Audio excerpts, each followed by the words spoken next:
As clean energy expands and fossil fuel demand declines, there is no need for investment in new coal, oil and natural gas. That's a quote, not from the Scottish Green Party manifesto, but from the International Energy Agency. This week, the Scottish Government continues to equivocate on new licences for oil and gas. The First Minister's latest position is that the SNP are okay with new oil and gas if it passes a climate compatibility assessment. Can I ask the First Minister how he thinks any climate compatibility assessment will say it's okay to drill for new oil when global experts in the energy industry say that it is not? Minister. Sir, it has been the position of the Scottish Government for a formidable amount of time, and certainly not something new this week, that there had to be climate compatibility assessments undertaken on any particular new oil and gas licence applications. And that's been the position of the Scottish Government for some considerable time. The Government's position is that we've got to assess our energy security needs, we've got to reduce our emissions in line with our climate commitments, and we've got to deliver affordable energy supplies.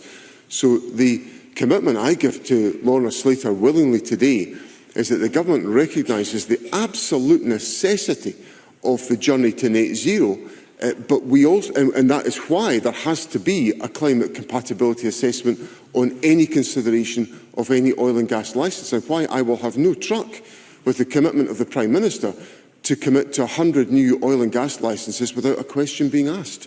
Lorna Slater. Our position on the energy transition needs to be evidence-based. That evidence doesn't change on a case-by-case basis. The Scottish Government's position is like a 40-a-day smoker being told by the doctor, "Stop smoking, you're killing yourself," and the smoker replying, "I'll treat each cigarette on a case-by-case basis."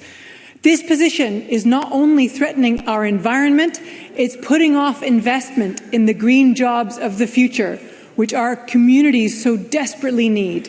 When will the SNP get off the fence, get behind the science on this, and admit that Scotland's future relies on green energy and on Scotland's oil staying in the ground?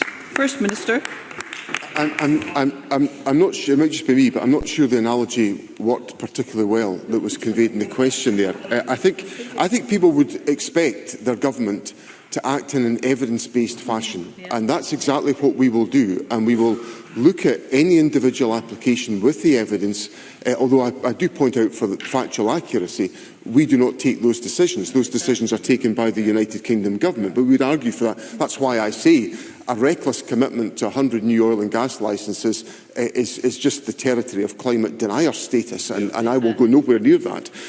On the question of investment in green jobs, there is a really good volume of investment in green jobs being undertaken. The Net Zero Secretary was in Nig just a few weeks ago at the inauguration of the Sumitomo investment, which has been a fabulous investment in the renewable sector.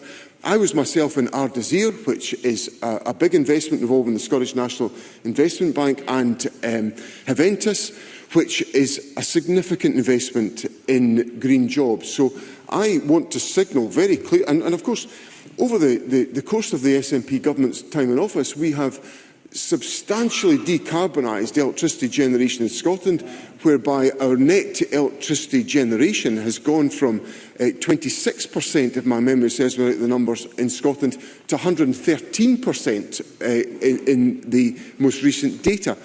All of that demonstrates our commitment to renewable energy, and that will be absolutely central to the government's energy strategy when it's published.